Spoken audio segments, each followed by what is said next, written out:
que a imprensa brasileira comprou uma mentira, vendeu a mentira e nunca reconheceu que comprou a mentira. Pedir desculpa. A imprensa brasileira sabe que ela produziu um monstro mentiroso chamado Moro, chamado Dallagnol. Eu não esqueço do PowerPoint mentiroso contra mim. Eu não esqueço. Se o Fábio cometeu qualquer ilícito, ele terá que pagar como qualquer cidadão brasileiro que cometeu ilícito. Eu não vou afastar delegado da Polícia Federal, eu não vou fazer qualquer movimento para que meu filho seja acobertado se ele tiver erro, como outros já fizeram. Ele sabe do que eu passei, ele sabe que a Marisa morreu por conta da falsa acusação que foi feita da Lava Jato. Portanto, ele tem obrigação de não ter feito erro. Eu estou muito tranquilo com o presidente da República. Tudo que for preciso fazer no âmbito da polícia e da justiça para apurar será dado toda e qualquer garantia. Esse é o comportamento do presidente da República.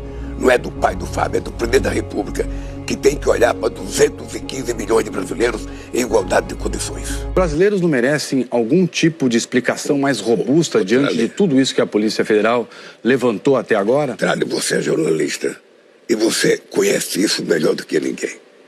Eu fui vítima disso na Lava Jato, da maior mentira montada neste país para evitar que eu fosse presidente da República. Eu poderia ter feito qualquer coisa para não prestar depoimento. Eu fiz questão de prestar mais de 20 depoimentos. Fiquei quieto 80 dias na cadeia, porque somente eu sabia a verdade. E eu queria provar que a imprensa estava divulgando coisas mentirosas. Que o Moro tinha mentido para a imprensa, que o Dallagnol tinha mentido para a imprensa. Com meu filho vai acontecer a mesma coisa. Só ele sabe a verdade. Se ele fez erro, ele pagará. Não existe outro jeito. Ele não será protegido por ser meu filho, por ser meu irmão, nada. Sabe? Portanto, ele sabe o que ele tem que fazer. Ele tem que provar a inocência dele. E eu tenho certeza que ele vai ser inocente. Candidato, caso Master, um aliado histórico seu aparece nas investigações. Jacques Wagner, que até junho era líder do governo no Senado. A Polícia Federal apura se ele recebeu um apartamento como propina em troca de promover interesses do banqueiro Daniel Vorcaro na Bahia e no Senado.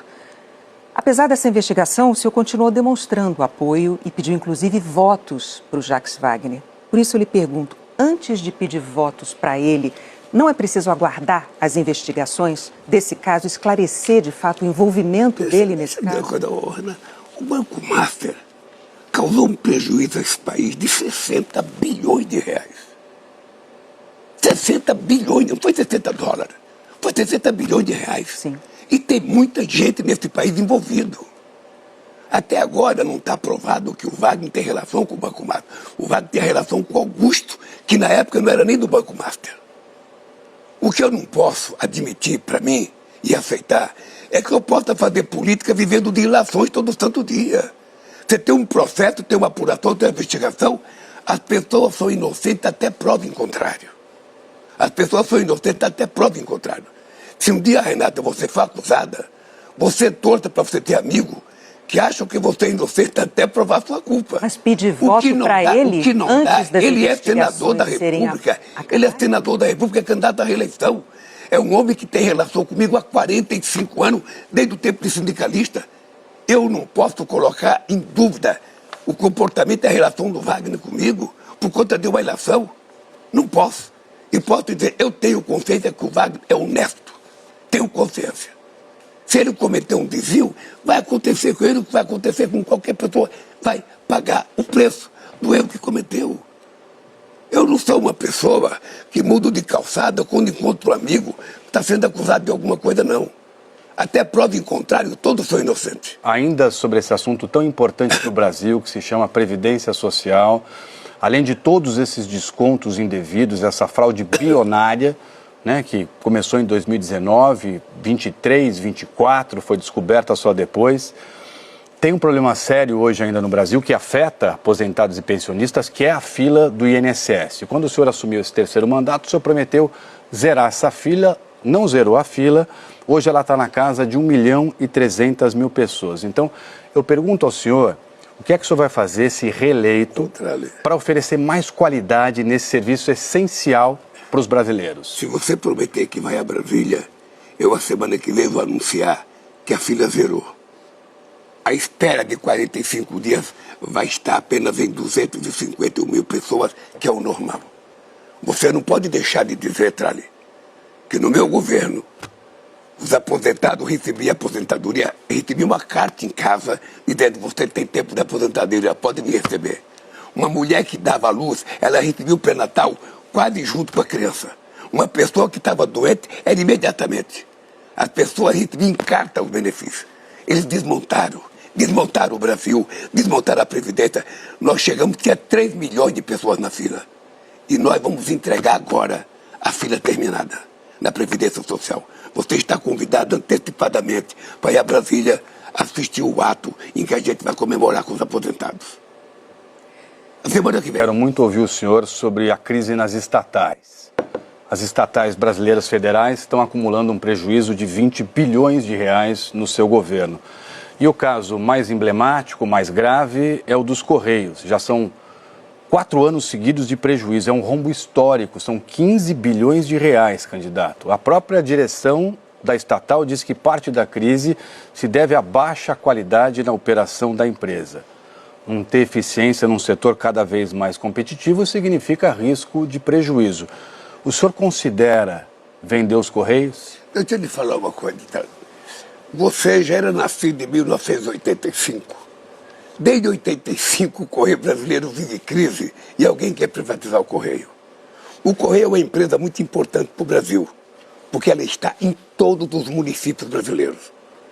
Obviamente que o Correio, a vítima da crise do Correio é que ele não se adaptou aos novos tempos.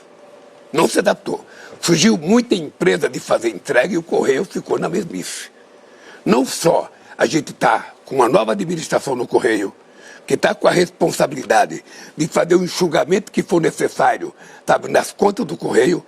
Se for necessário fazer associação com empresa, nós faremos, com empresa brasileira ou com empresa estrangeira, porque a gente quer um Correio prestando serviços junto com qualquer outra empresa. O senhor garante, então, que o Correio vai sair dessa crise? Garanto. Vai sair desse rombo, vai sair dessa dívida toda?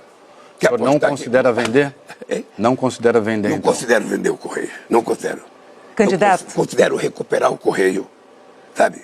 E para ele prestar serviço de qualidade ao povo brasileiro. A gente vai continuar. Esse programa de governo menciona uma necessidade de um ajuste fiscal, mas não traz metas explícitas para os próximos 4 anos. Então, quero saber do senhor quais são as suas metas e para que percentual do PIB o senhor pretende trazer essa dívida? Renata, eu pensei que uma jornalista da tua qualidade, da tua competência, pudesse começar essa pergunta falando diferente, Renata. Você pode dizer: presidente Lula, o senhor foi o único presidente na história do Brasil que fez superávit primário durante 8 anos do seu primeiro mandato.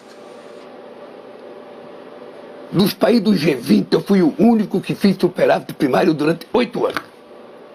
Nunca tive problema fiscal nesse país. Agora, antes de encerrar, eu gostaria de ouvir do senhor sobre um tema muito importante, que é a segurança pública. Uma das maiores preocupações do brasileiro Exato. hoje. Nos últimos 24 anos, nós o nosso tempo é curto. E é importante a gente falar de segurança. Candidato, porque estão faltando menos de 5 minutos. Deixa eu falar uma coisa importante. Nos últimos 24 anos, então, 17 foram com o PT na presidência. O senhor está no 3º mandato, são 12 anos na cadeira de presidente. Na sua avaliação, candidato, por que, nesses mais de 20 anos, o crime organizado se espalhou pelo Brasil? Preciso ouvi-lo sobre isso. É importante que a gente contribua para formar pessoas que estão nos assistindo. Na Constituição de 88, a Constituição aprovou que a segurança pública era da responsabilidade do Estado. A sociedade civil estava cansada dos militares terem ingerência nas polícias estaduais e nós, então, a pedido de todos os progressistas da Constituinte, demos para o Estado. O governo federal ficou com a Polícia Federal, com a Polícia Rodoviária Federal e com a Polícia Federal. Eu estou discutindo no Congresso Nacional, foi colocado para votar agora. Por isso que eu mostrei com o Columbre e com o Hugo Mota, votar a PEC da Segurança Pública, porque a hora que for aprovar a PEC da Segurança Pública, eu crio o Ministério da Segurança Pública. Por que eu vou criar o Ministério? Porque primeiro eu quero estabelecer qual é a participação de cada ente federado da Segurança Pública. Qual vai ser o papel da União, qual vai ser o papel do Estado e qual vai ser o papel do município. Porque aí sim, a gente vai trabalhar muito forte talvez desmanado. Teve muitos governadores que não quiseram. Tarcísio não quis, Caiado não quis, porque não querem que o governo federal se meta na segurança pública. Candidato, aproveitando, então, que a segurança pública posso aproveitar esse gancho que o senhor falou da coordenação entre governadores, a PEC da segurança, que o senhor está tentando passar no Congresso Nacional. Lembrando, então, que o senhor vai completar 12 anos como presidente. O PT governa a Bahia tem 20 anos. E a Bahia hoje tem 5 das 10 cidades mais violentas do Brasil. O maior número de mortes violentas de crianças e adolescentes é o triplo da média nacional. Por que o PT não tem conseguido coordenar ações eficientes em segurança na Bahia, mesmo governando o país e o Estado ao mesmo tempo e há tanto tempo, candidato? Não seja injusto com a Bahia. Nenhum governador do Brasil, nenhum, conseguiu resolver o problema da segurança pública. Nenhum conseguiu segurar. Se você pegar do Iapoca, ninguém conseguiu. Ninguém. Você é de São Paulo, Trago. Mas nem tem o governo do Estado e o governo federal, candidato. E você, muito menino, cansou de ver as campanhas do Maluf lá em São Paulo? Bandido bom é bandido morto. Cansou de ver carreta passeando com um artista fantasiado de prisioneiro? Ninguém consegue resolver. Só vai conseguir se a gente tiver muito investimento em inteligência. É isso que eu quero fazer. O que é que eu quero fazer? Aprovando a PEC. Nós vamos criar o Ministério da Segurança Pública. Vamos definir qual é o papel da Polícia Federal nos estados. Porque você sabe que a Polícia Federal não pode investigar crime nos estados, a não ser que seja crime federal. E nem sempre os governadores pedem. Se não fosse a Polícia Federal, a gente não pegava o assassino da Mariela aqui. E o governador não queria que a gente viesse investigar. Então, o que é que eu quero? Nós fizemos agora, aprovamos uma lei anti-facção. Estamos trabalhando a questão do combate ao crime organizado. Por isso eu fui levar para o Trump uma proposta por escrito. Se os Estados Unidos quiser trabalhar junto com o Brasil para combater o narcotráfico e o crime organizado, o Brasil está pronto e preparado. Montamos uma base da Polícia Federal em Manaus para tomar conta da fronteira, com representantes de policiais de cada país da América do Sul, para que a gente possa enfrentar. Por quê? Qual é o meu desejo? O meu desejo é recuperar o território do povo. Sabe, aquela rua é do povo do Rio, não é do bandido. A escola é do povo, não é do bandido. O bairro é da escola. Nós precisamos então enfrentar isso. E enfrentar uma coisa mais grave, que é enfrentar o do andar de cima. Como nós fizemos a Operação Carbono Oculto, que foi a maior operação já feita na história desse país. Nós estamos preparados para muitas operações. O que eu quero é que prefeituras importantes como Rio de Janeiro, São Paulo, tem que ter policial com ação de policial.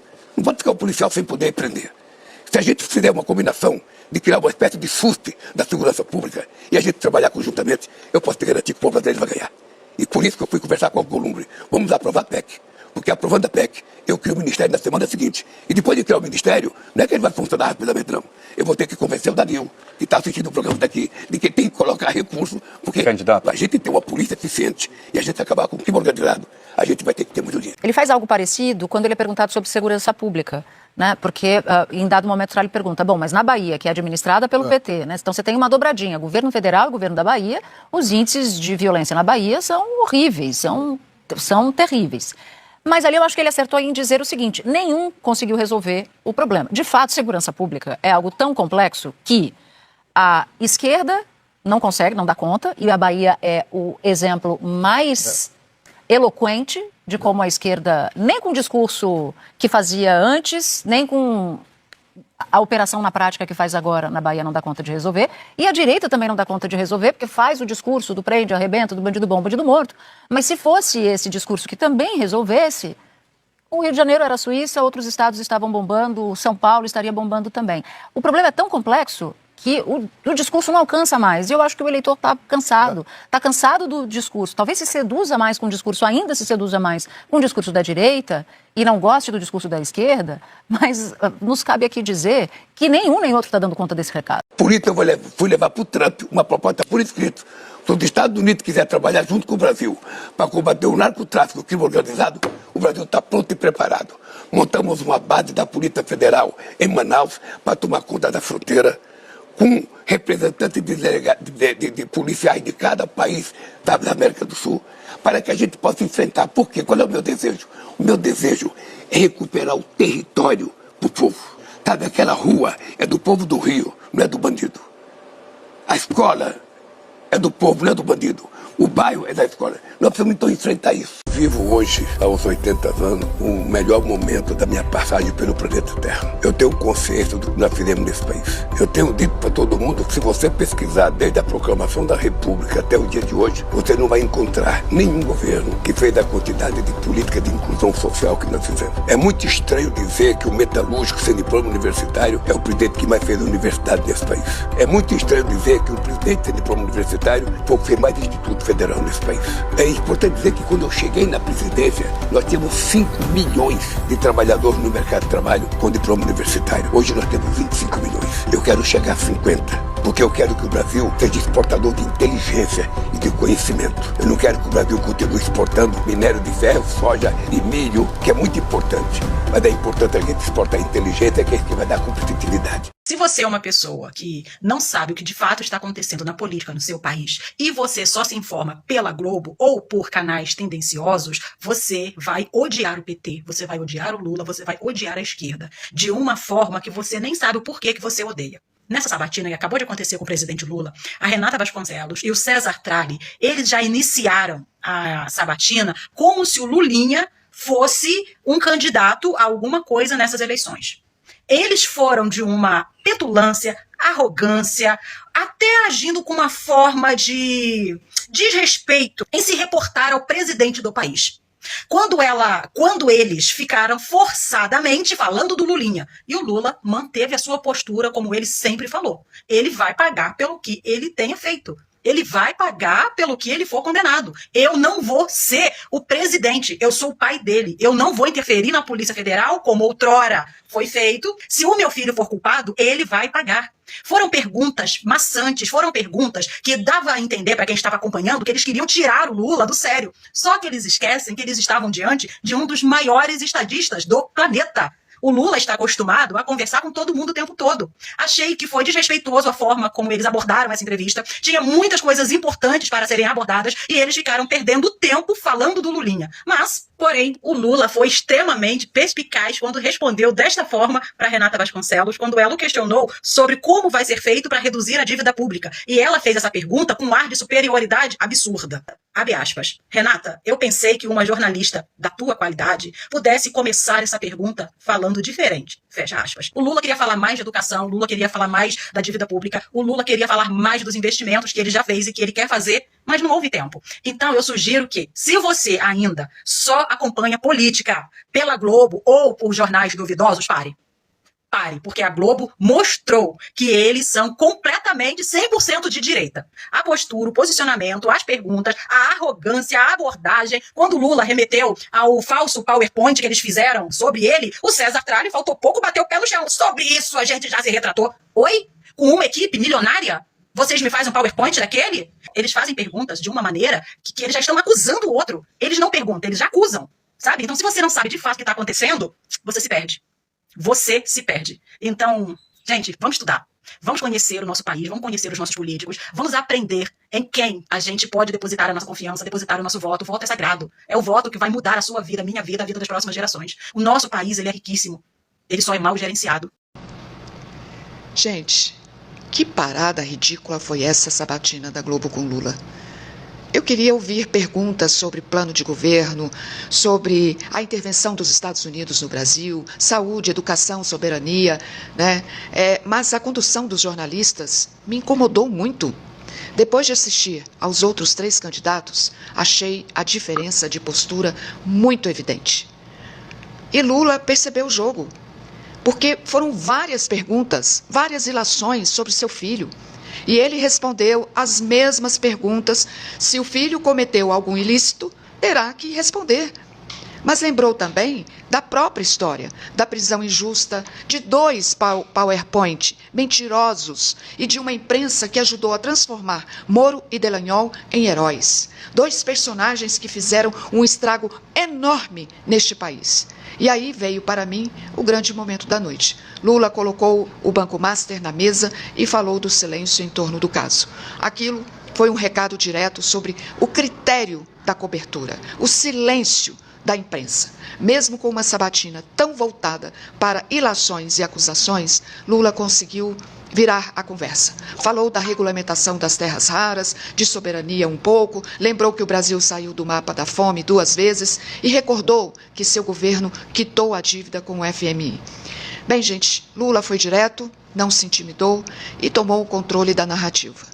Há, gente, um país inteiro para ser discutido, mas escolheram gastar um tempo precioso tentando cercar Lula pelo seu filho. Triste, inacreditável.